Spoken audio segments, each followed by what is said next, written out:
في الموسم، عقد جيد جدا في تركيا لكنه لا يقدم الكثير. هو فغولي كان يتفاوض مع نادي غالاتا ساراي. لاحظنا انه تاخرت مفاوضات. كانت المفروض انه يوقع بمجرد انتهاء الموسم الماضي، راح تاخر حتى اقتراب بدايه الموسم الجديد. الوكيل اعماله كما كان يحكي بن شيخ، وكيل الاعمال هو اللي يصنع الفارق.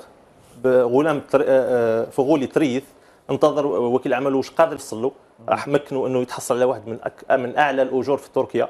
4 ملايين، قلنا 3 ملايين اورو فاصل 85. هذا راتب قابل للتغيير.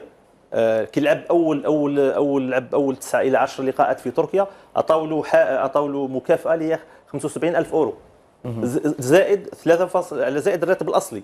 وممكن انه يوم يلعب 20 ماتش في الموسم بجمع البطوله التركيه وكاس تركيا، راح يتحصل على مكافاه مقدارها 150,000 اورو مجرد مكافاه.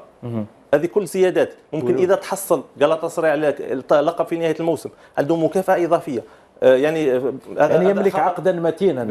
هذا خبر غير رسمي، يعني تحدثت عليه الصحافه التركيه، انه ممكن اجره بكل الحوافز يوصل حتى ل 5 ملايين اورو اذا نال غالاتا سراي لقب البطوله التركيه وكاس تركيا في نهايه الموسم بمساهمه من فغولي. نعم.